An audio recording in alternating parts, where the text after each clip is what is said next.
Evangelho segundo João, capítulo 14. Vamos ler do versículo 12 ao 14. Os irmãos acharam? Diz assim a palavra de Deus: em verdade vos digo que aquele que crê em mim fará também as obras que eu faço, e outras maiores fará, porque eu vou para junto do Pai. E tudo quanto pedirdes em meu nome, isso farei, a fim de que o Pai seja glorificado no Filho.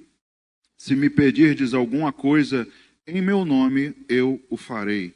Amém. Pai, obrigado pela palavra que podemos ler nessa noite. Queremos receber a instrução que vem do Senhor, que possamos meditar nessa palavra, meu Deus, e que possamos, sobretudo, colocá-la em prática, que ela não seja, Pai, apenas lançada a nós e que ela venha a cair à beira do caminho, ser levada pelo inimigo, mas que ela possa cair e dar frutos na nossa vida, Senhor. Para isso pedimos que o Espírito Santo tenha liberdade nessa noite, rompendo barreiras, jogando por terra toda distração, cansaço, e que possamos desfrutar, aproveitar aquilo que o Senhor tem para nos ensinar. Meu Deus, e para isso coloco minha vida nas Tuas mãos, que eu seja usado com graça, misericórdia, unção do Espírito Santo, para que eu seja o Teu canal nessa noite, Senhor. É o nosso desejo, a nossa oração, que te fazemos agradecendo em nome de Jesus. Amém. Amém, queridos, podem sentar. Você acabou de testemunhar aqui no finalzinho da oração, né? Sempre nós falamos isso. Quando oramos, nós sempre mencionamos aquela palavra, né? Em nome de Jesus. Já é comum, é algo que você faz até instintivamente, corriqueiro na vida de um cristão. E é uma verdade, porque, de fato, Jesus é o único que tem, não é, a condição, que tem a possibilidade de mediar, fazer a mediação entre nós e Deus. A Bíblia diz isso na primeira carta de Timóteo, primeira carta de Paulo a Timóteo, lá no capítulo 2, verso 5, diz que ele é o único mediador entre Deus e os homens, Cristo Jesus, homem. Não é assim que diz? Há um só Deus e um só mediador. Então Jesus é o único mediador. E ele também é o único com poder. Por isso nós oramos para que ele faça. A oração não tem poder em nós, não é? Ela não é diferente ou mais poderosa por ser um pastor ou algum diácono ou qualquer outra pessoa, mas a oração, ela tem o mesmo poder, seja lá de quem parte, porque ela é no nome dele. Ele é quem tem o poder. Então, primeira carta aos Coríntios, o apóstolo Paulo escreve lá no versículo 24 do capítulo 1, 1 aos Coríntios, capítulo 1, verso 24, ele diz, primeira carta aos Coríntios, capítulo 1, verso 24.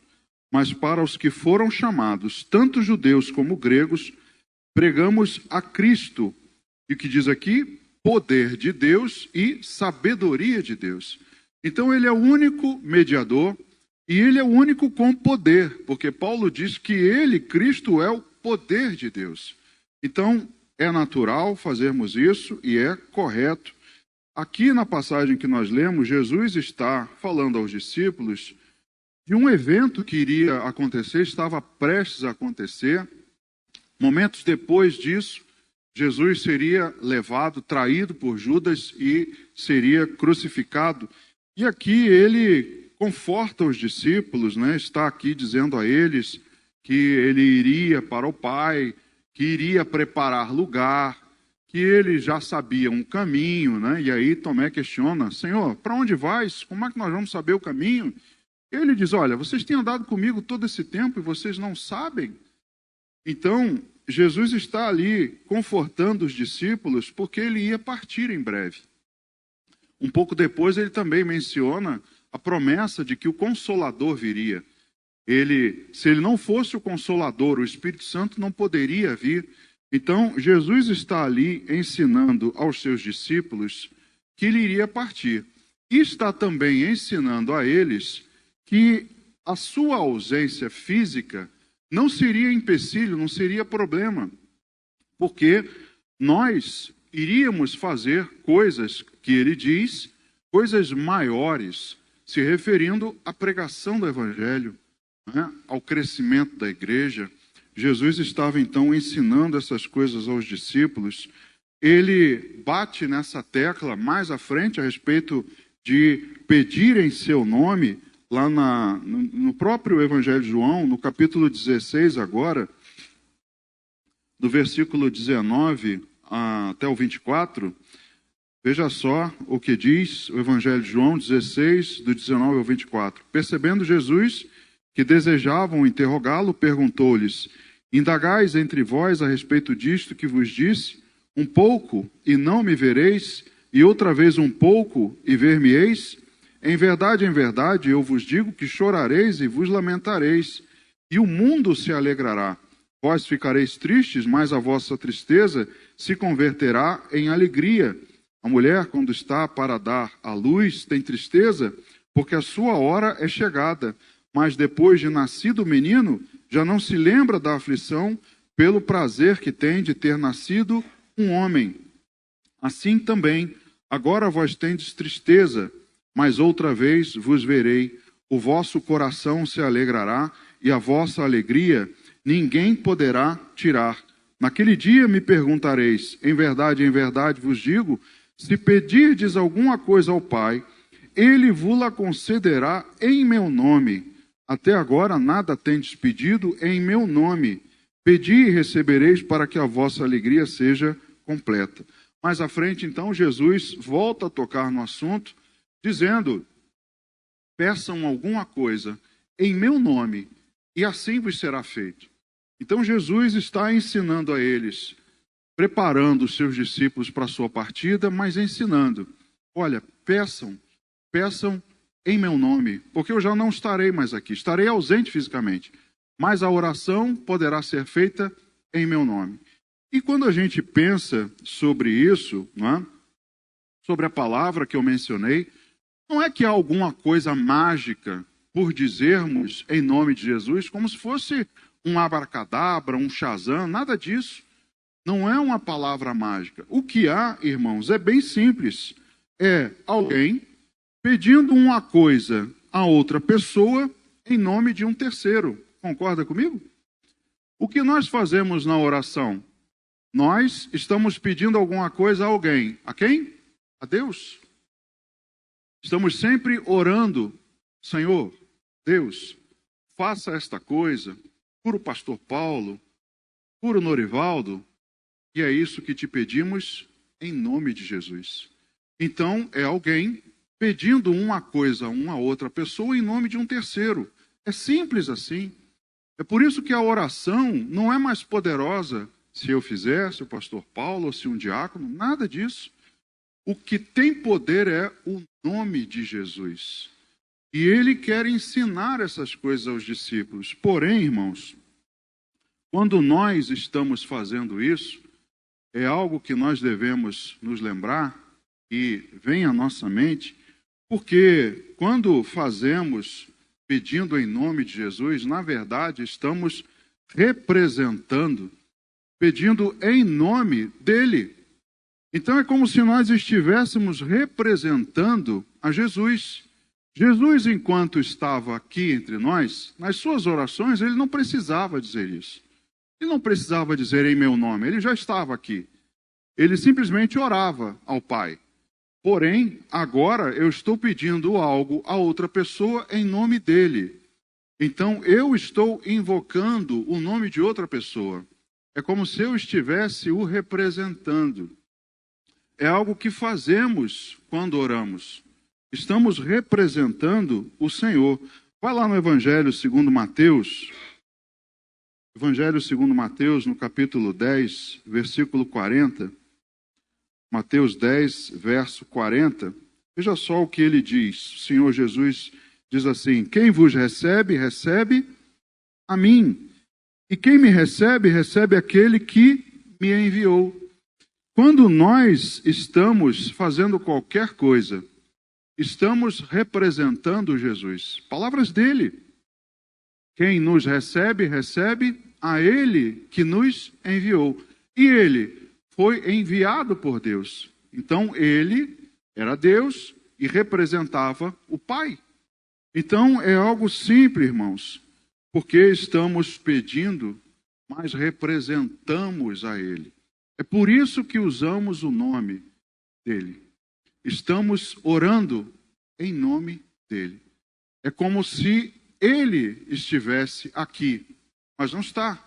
Então eu estou orando, mas em nome dele. Parece confuso, pode, os irmãos acharem, mas ao longo da mensagem nós vamos entender esse assunto com mais profundidade. Queria ver alguns exemplos dos apóstolos. Os apóstolos representavam Jesus, sim ou não? Os apóstolos eram representantes de Jesus. É algo que ele ensina a eles. Eu vou para o Pai, mas deixo-vos uma missão.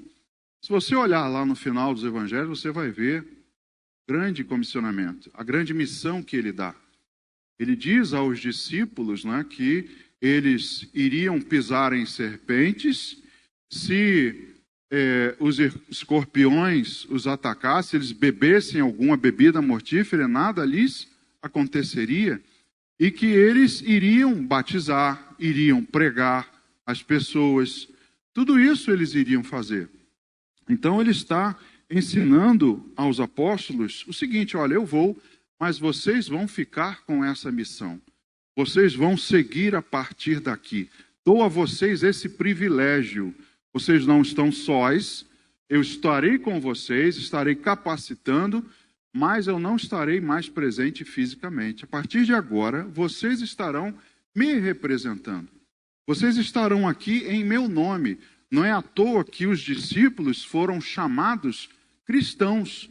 Cristão, no início, era uma palavra até pejorativa, imitando Cristo. Era o que dizia, era o significado da palavra cristão.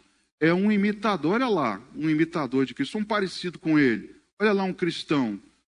É isso, irmãos, o que somos. Somos representantes dele nessa terra com a missão que ele nos deixou.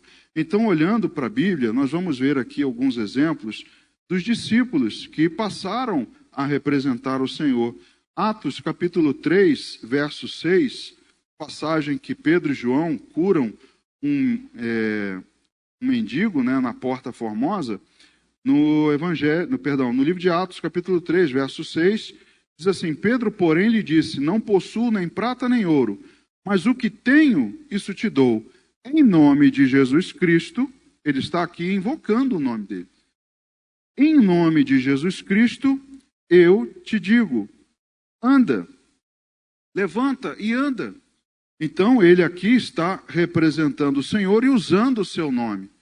E também, um pouquinho mais à frente, no capítulo 4, no verso 10, um outro exemplo também, Atos 4, verso 10, diz assim: tomai conhecimento, vós todos e todo o povo de Israel, de que, em nome de Jesus Cristo, Nazareno, a quem vós crucificastes, e a quem Deus ressuscitou dentre os mortos, sim, em seu nome é que este está curado perante vós.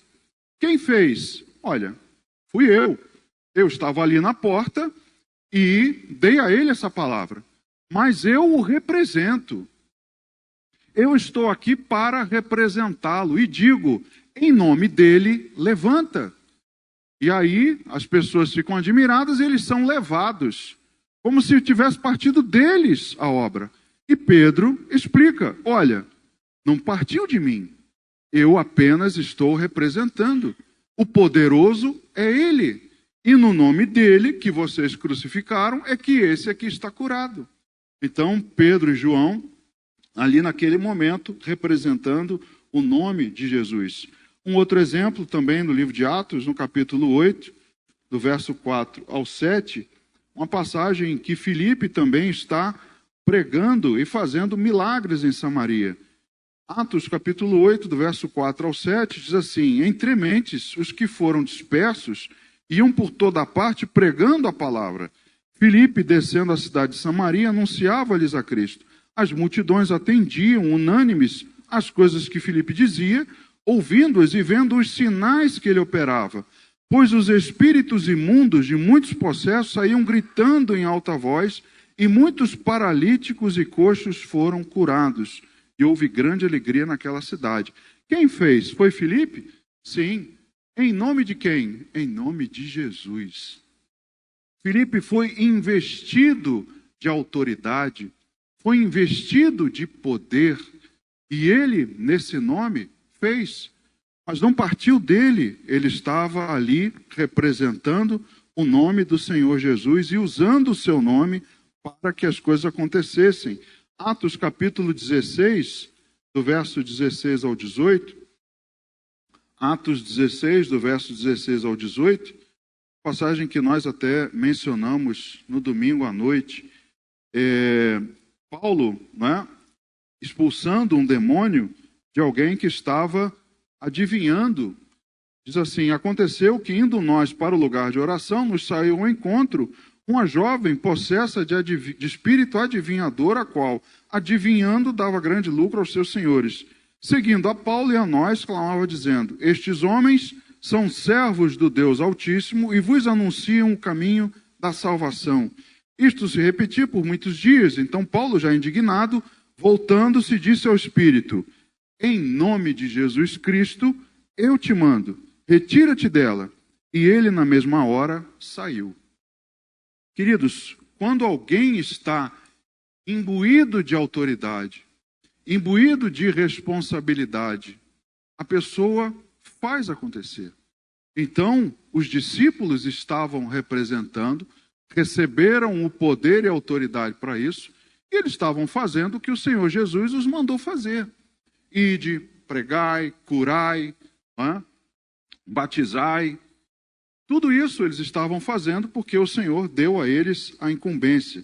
Então Paulo estava ali, cumprindo com o seu chamado, fazendo com que o Senhor tinha lhe dito, né, ou lhe ordenado, e ele ali naquele momento expulsa esse demônio. Então todos esses homens representavam a Jesus e eram chamados cristãos. Homens que estavam cumprindo com a sua ordem, o seu chamamento, né? Cumprindo com aquilo a que foram destinados a fazer. Então eram representantes. E aí, quando você é um representante do Senhor, se alguém te persegue, estão perseguindo a quem te destinou, a quem você representa. Então, quando Paulo perseguia a igreja, quando ele cai por terra indo para Damasco, o que Jesus diz para ele? Saulo, Saulo, por que me persegues? Não é Saulo, por que você está perseguindo a minha igreja? Saulo, por que você está me perseguindo? Porque quando alguém que é representante é perseguido, na verdade, quem está tentando atingir é aquele que o representou. Pode parecer estranho, mas algo da nossa vida corriqueira, algumas coisas que a gente vê no nosso dia a dia, que talvez vai clarear um pouco a sua mente. Você conhece a palavra ou a função de embaixador, conhece? Quando alguém, algum governo, destina um embaixador para estar num outro país, o que aquele embaixador está representando? Presidente, aquele a quem ele designou. Olha, você vai lá e vai me representar naquele país. E, normalmente, o consulado, a embaixada, é um local inviolável porque representa o território que abriu lá o local. Por isso que a gente vê em alguns filmes, os americanos correm, sempre é um americano, né?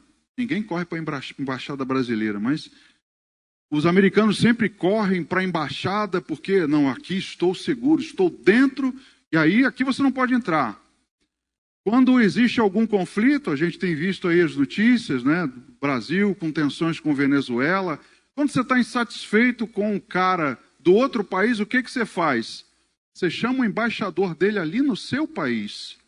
É como se você estivesse chamando o cara. A interpretação é essa. Nicolás Maduro chama o embaixador brasileiro. É como se ele estivesse chamando o Lula. O recado é esse. olha, eu estou chamando o teu representante aqui porque eu quero te dar um recado. Eu estou atrás de você. Se eu pudesse, eu estaria te chamando, mas o seu cara está aqui. Alguém que você escolheu e botou aqui no meu território. Então, quando eu tenho algo contra você, eu chamo ele. Então, queridos, quando a gente olha para a figura de embaixador, nós entendemos melhor o que é representar alguém.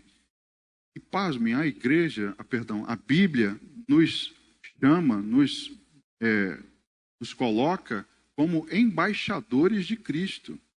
Você é um embaixador de Cristo porque você é um representante dele aqui na terra. E isso traz autoridade, sim, uma maravilha. Poxa, ser embaixador é uma beleza. Traz autoridade, mas traz responsabilidade. Então, quando eu sou destinado, pastor Maurício nos destina, por exemplo, aqui, ou qualquer um dos diáconos, você está escalado para pregar aqui. Maravilha. Eu posso fazer o que me der na telha, porque eu estou aqui representando o pastor Maurício. Então, por mais que o meu estilo seja diferente dele, alguns dizem que eu sou parecido, estilo parecido, né? Pastor Paulo é mais agitado, corre mais para lá, mais para cá. Mas nós não podemos, aloprar. A gente brinca com ele quando ele vai sair de férias. A gente brinca, e fala assim, pastor, vamos fazer a campanha, vamos jogar o paletó na igreja, vamos fazer a campanha do carro zero. A gente brinca com ele. Mas a gente pode fazer isso aqui? Não, porque nós estamos representando ele. Se ele me chama e diz assim, pastor Manuel, eu tenho um evento, tenho um compromisso lá no Conselho de Bispos e eu não vou poder ir, o senhor pode ir no meu lugar? Pois não, pastor, vou lá. Estou representando ele. E aí imagina se eu chego lá, no momento, na reunião com os bispos de Nova Vida, eu arroto, solto pum e tiro meleca. Imagina, eles vão olhar e vão falar assim, aí eles vão chamar o embaixador, Maurício, vem cá, quem é esse cara que você botou aqui para te representar? Esse cara não sabe que ele tem responsabilidade, não, que ele está te representando. Então, queridos, olha, isso daí é um recado para você, tá? Aí fora, se você fizer besteira, não diz que é da Nova Vida de São Cristóvão, não. Vai fazer besteira aí, vai fazer vergonha, vai dizer, eu sou ali da igreja do pastor Maurício. Não faz isso não. Se fizer passar vergonha, fica quieto, não diz que é daqui não. Porque você aí fora está representando a igreja de Nova Vida de São Cristóvão. Quando você coloca o emblema no seu carro, faz bandalha, não faz barbeiragem não, que as pessoas vão ver. Assim, olha lá, e é da Nova Vida, hein? Vai me dizer que você nunca viu isso. Já viu sim. Então, tudo que você faz, querido, você está representando, em primeiro lugar, Jesus. Está representando também a igreja em que você congrega, que você é membro. Então, ser imbuído de responsabilidade e autoridade é legal, traz uma posição, pode trazer, mas traz uma responsabilidade grande. E os apóstolos sabiam muito bem disso. Vos dou autoridade para vocês pegarem serpentes, pisarem escorpiões, beberem veneno, curar, maravilha. Mas vocês têm responsabilidade. Cuidado que se cortarem a cabeça de vocês, se crucificarem vocês, isso está imbuído também aí nesse chamado. Isso está aí dentro. Tem responsabilidade. Vocês têm que ter um comportamento digno, porque vocês estão me representando. Então, os apóstolos davam esse exemplo. E aí é que eu digo que existe uma diferença grande em pedir no seu nome, porque quem pede no nome de Jesus é o seu representante. Quem pede ao nome de Jesus pode estar apenas acrescentando o seu nome. E aí não é a mesma coisa. Uma coisa é representar, pedir no seu nome, e outra coisa é acrescentar o seu nome. Isso ficou bem claro na passagem lá em Atos, capítulo 19, verso 13. Os irmãos devem estar vendo aqui. Uma passagem conhecida em que alguns não é, filhos de um sumo sacerdote, judeus, começaram a querer exorcizar. Viram que os cristãos que receberam poder e autoridade para isso, representantes de Jesus, faziam, e eles acharam que também podiam fazer, mas apenas estavam acrescentando o seu nome. Diziam assim: conjuro-te em nome de Jesus a quem Paulo prega. Não, eu não estou pedindo em nome de Jesus porque eu não represento, mas eu estou pedindo em nome daquele Jesus ali, dele, do outro lado, daquele meu irmão, daquele meu parente, da minha mãe. Funciona, querido. Não é assim que funciona. Como eu disse no domingo à noite, tem certas coisas que nós podemos fazer porque somos dele. E tem coisas que eles, os ímpios, não podem fazer. É algo que não está possibilitado a eles, apenas aqueles que receberam o Senhor. Então, para ver aquele versículo que eu comentei com os irmãos, lá na segunda carta de Paulo aos Coríntios, segunda aos Coríntios, no capítulo 5, verso 20, passagem que nós mencionamos, de que somos embaixadores de Cristo. Paulo diz assim: de sorte que somos embaixadores em nome de Cristo, como se Deus exortasse por nosso intermédio. Quando eu peço em nome de Jesus, é como se Jesus estivesse pedindo por nosso intermédio. Mas para isso, eu tenho que ser o seu representante. Eu tenho que receber dele a incumbência, a autoridade, o poder. Senão, não vai acontecer. Senão, não adianta orar em nome de Jesus, porque eu disse, não é uma palavra mágica que dizendo qualquer um vai fazer. Não é assim. Então, Paulo diz que somos embaixadores e em nome de Cristo, pois, rogamos que vos reconcilieis com Deus.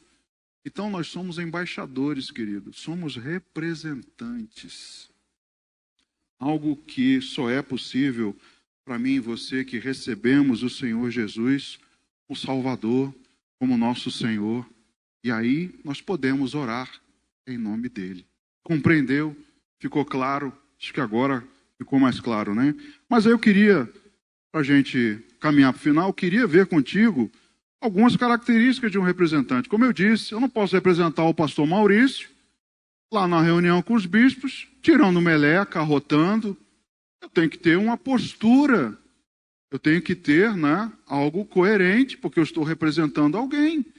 E a gente vai ver aqui 3 características de um representante. Como eu disse, todo representante age como o representado. E o apóstolo Paulo, ele fazia questão de frisar isso. Ele dizia: sede meus imitadores, assim como eu sou de Cristo. Paulo, então, fazia questão de se chamar imitador de Cristo, porque ele agia como Jesus agiria. Nós lemos, né, alguns irmãos talvez já tenham lido Em Seus Passos. Se você, é um livro que fala que umas pessoas de uma cidade fariam se de fato agissem como Jesus. Antes de tomar uma decisão, de falar alguma coisa, pensar o que Jesus faria no meu lugar. Então é como se Paulo tivesse essa vontade. E aí, para representar Jesus, só pode aquele que recebeu o Espírito Santo. A capacitação, e ele ensina lá naquela passagem, depois, convém que eu vá para que o Espírito Santo venha, para que o Consolador venha, aquele que iria capacitar os discípulos para fazerem a obra.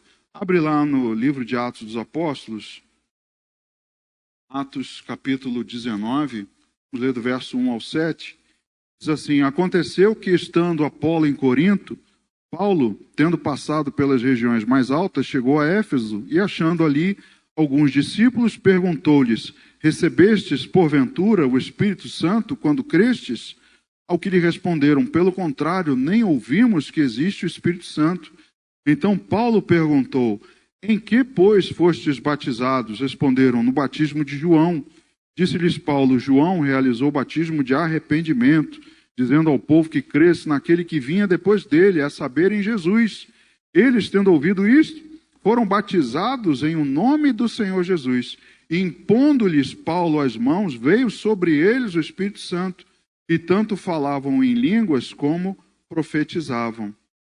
Então, apenas aquele que recebeu o Espírito Santo, no ato da conversão, esse sim pode representar Jesus, está capacitado para isso. Vai lá na primeira carta de João, 1 de João, capítulo 4, lá no verso 13.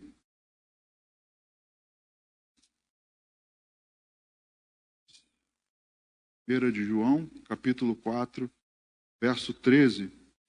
Nisto conhecemos que permanecemos nele e ele em nós, em que nos deu do seu Espírito. Então, a prova de que eu sou representante dele, e isso é conhecido, que eu permaneço nele e ele em mim, é porque eu recebi o Espírito, dado por ele, a capacitação necessária para poder representá-lo. Quando somos representantes, isso também é uma característica de um representado. Quando nós somos representantes, nós queremos o mesmo que ele. Lá na primeira carta de João ainda, no capítulo 2, do verso 3 ao 6. Ora, sabemos que o temos conhecido por isto, se guardamos os seus mandamentos. Aquele que diz, eu conheço e não guarda os seus mandamentos, é mentiroso e nele não está a verdade. Aquele, entretanto, que guarda a sua palavra, nele verdadeiramente tem sido aperfeiçoado o amor de Deus. Nisto sabemos que estamos nele. Então, quando eu sou representante e eu guardo a sua palavra, guardo aquilo que ele me ensinou, aquilo que ele me orientou, o meu desejo vai naturalmente, sendo o dele. Como eu disse, nós desejamos andar nos mesmos passos que Jesus, andar junto com ele. E quando eu faço isso, eu ajo da mesma maneira, procuro agir da mesma maneira, trazendo à nossa memória a mensagem, a imagem do embaixador. Quando alguém é colocado por um governo em outro país, ele não pode fazer o que dá na telha dele. Não, a partir de agora, nesse país aqui, quem brasileiro que estiver aqui tem que fazer assim, assim, assado. Não, vai vir uma ordem do Brasil e vai dizer, vem cá, você ficou maluco? Parece o pastor Maurício com a gente, né? Ficou maluco? Que negócio é esse? Quem falou para você que é para fazer assim? Quem te disse? Vem cá, você não ouviu? Não recebeu de mim as instruções? Então, se você recebeu de mim, sabe como é a diretriz do governo, você tem que agir da mesma maneira. Os seus desejos aí nesse país têm que estar coadunando com os nossos aqui, tem que estar em linha, alinhados com o do governo. Então, eu não posso fazer da minha cabeça, representante, então, quer o mesmo que aquele que o enviou. É natural, isso para mim, é algo basal. É uma consequência para quem o ama e permanece nos mandamentos dele. Ainda aí na primeira carta de João, no capítulo 3, do verso 21 ao 24, diz assim, amados, se o coração não nos acusar, temos confiança diante de Deus, e aquilo que pedimos dele recebemos, porque guardamos os seus mandamentos e fazemos diante dele o que lhe é agradável. Então, a consequência de andar como ele, de querer o que ele quer, é que o meu desejo, a minha oração, quanto mais o tempo passa e quanto mais eu aprendo e convivo com ele, mais os nossos desejos vão entrar em sintonia, vão seguir o mesmo rumo, a mesma direção. Isso é natural, é uma consequência de quem anda com Jesus. E aí, se nós queremos o mesmo que ele, há concordância nos pedidos. É o que também João ensina no capítulo 5 dessa carta, dos versículos 14 e 15. E esta é a confiança que temos para com ele, que se pedirmos alguma coisa segundo a sua vontade, ele nos ouve. E se sabemos que ele nos ouve quanto ao que pedimos, estamos certos de que obtemos os pedidos que lhe temos feito. Então, queremos o mesmo que ele, há uma sintonia, uma concordância. Quando eu faço o pedido, ele, bateu com o meu, está aprovado, pode fazer, vai que é tua, segue aí, será feito. É o que Jesus está ensinando. Peçam em meu nome. Porém, não peçam coisas absurdas. Não peçam coisas que eu não pediria. Não peçam coisas que eu não aprovaria. Não se comportem como se não fosse eu. Procurem, não é? Comportar-se, como Paulo ensina, como um varão provado, que maneja bem a palavra da verdade. Ou seja, que conhece o meu mandamento, que conhece o meu desejo, que vai fazer como eu faria. Então, queridos, o representante age como representado. Tem esse desejo, tem esse prazer, ele se espelha no representado e quer agir como ele. Segundo ponto é que é alguém investido de autoridade. Como eu disse do embaixador, ele é investido de uma autoridade porque ele está representando o governo do seu país. E aí a gente vê também nas notícias, né, quando existe algum problema num outro país, algum brasileiro sofreu algum mal, teve algum desastre, alguma coisa, ou houve algum problema, a embaixada vai lá e procura dar suporte. A embaixada vai lá e procura auxiliar aquele cara que está ali. Porque ele tem essa autoridade, ele tem esse poder, foi investido nele. Então, ele também é investido de autoridade. Jesus nos deu poder. Jesus, ao partir, ensina aos discípulos que não ia mais estar com eles, mas diz a eles lá em Atos 1:8, recebereis poder quando descer sobre vós o Espírito Santo, e sereis minhas testemunhas. Aí vocês irão fazer. Aí vocês receberão autoridade, receberão o poder. Então todo cristão recebe o poder para testemunhar. Se não receber o Espírito Santo, se não receber o poder, não consegue testemunhar, não consegue representar. Ele também é alguém que recebe o poder para operar milagres. A quem, né, o cristão, quando ele ora no nome de Jesus, se ele é de fato um representante, e se for a vontade de Jesus, o milagre é operado. O milagre acontece, como nós vimos aqui, Pedro e João na porta lá, né, curando um paralítico, e ele se levanta e anda. É alguém que recebeu poder, recebeu autoridade, e também, lá na segunda carta de Paulo a Timóteo, é alguém que também consegue, né, recebe também poder para vencer o medo. 2 Timóteo, capítulo 1, verso 7, diz assim: porque Deus não nos tem dado espírito de covardia, mas de poder, de amor e de moderação.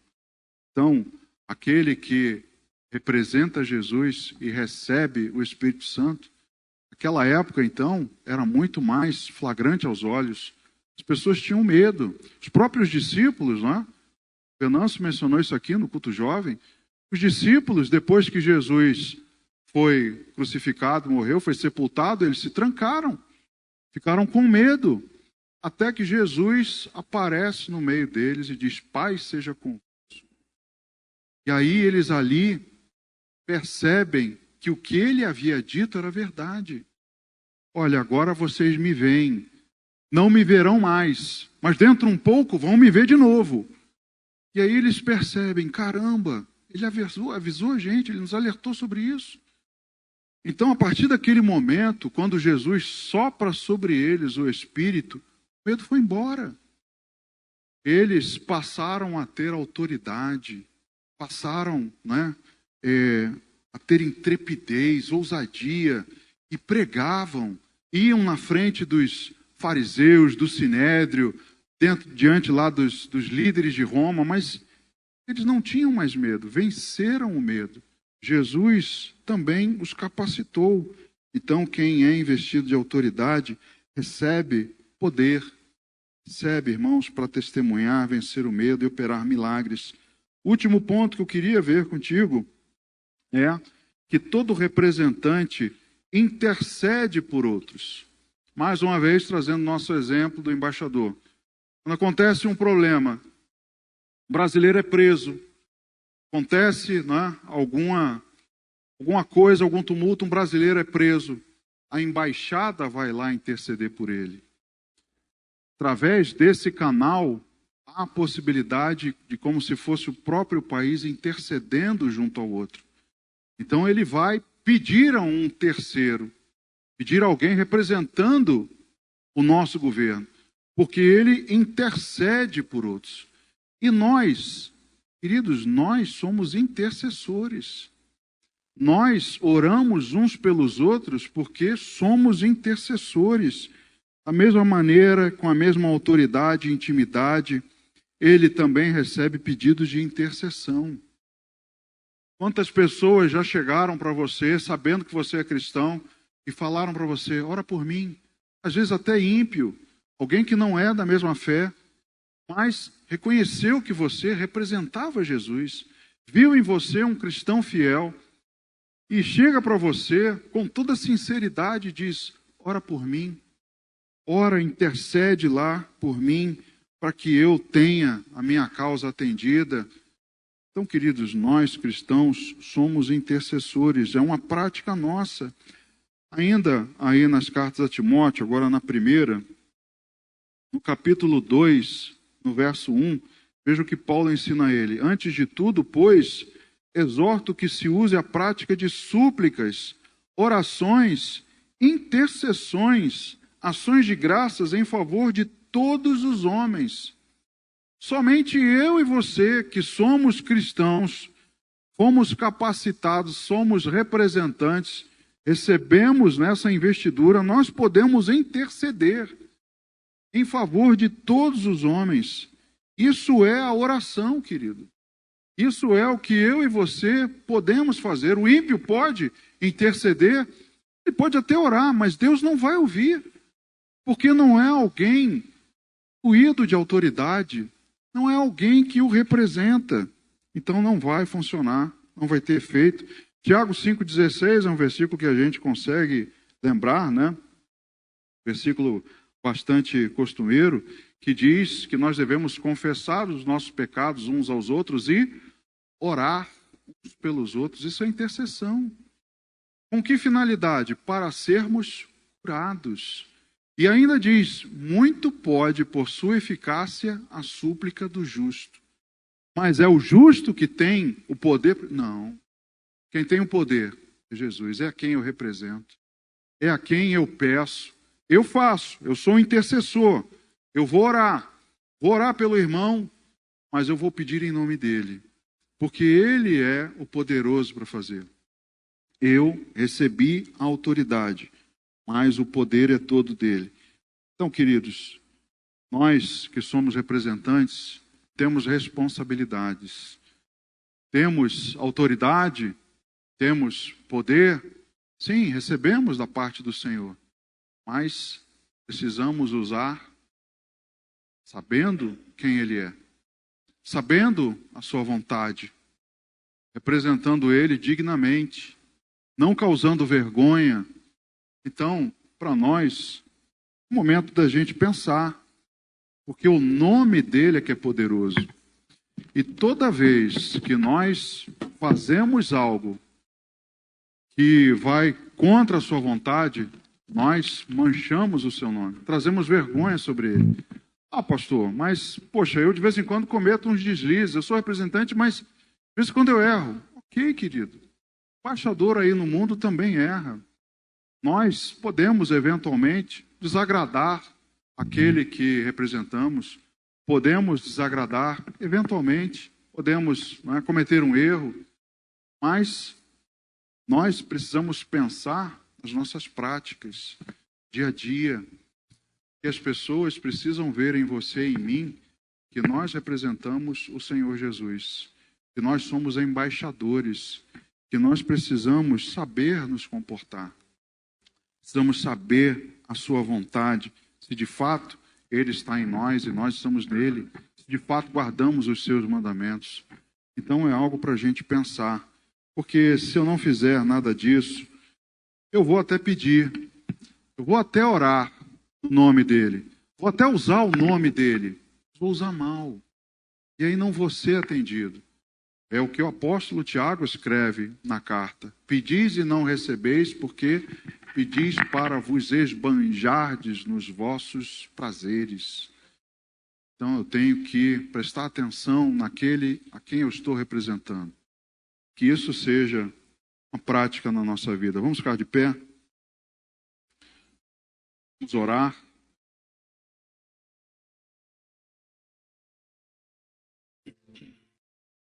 Senhor, tem misericórdia de nós, meu Deus. Tem misericórdia dos teus representados, Pai. Deus, os teus representantes, por vezes, podem errar, podemos cometer deslizes. Deus, não é algo do nosso coração o querer te envergonhar, mas eventualmente, meu Deus, pode acontecer.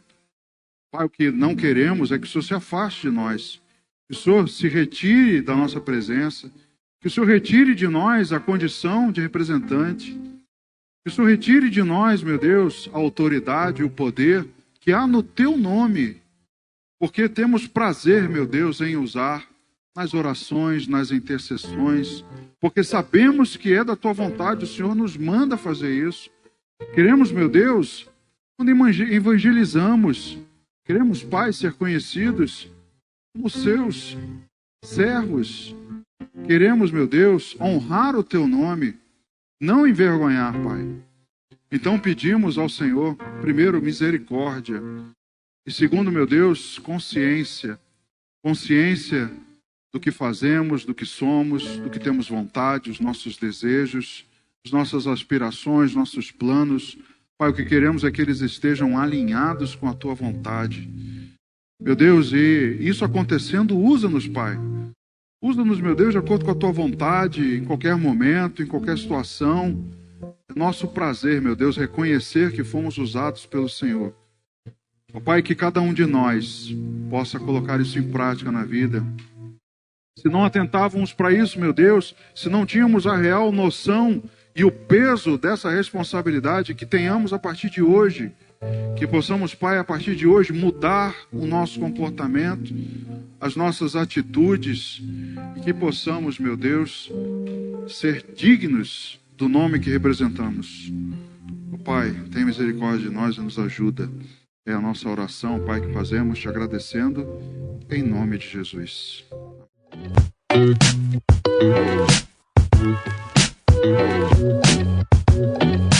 Amém.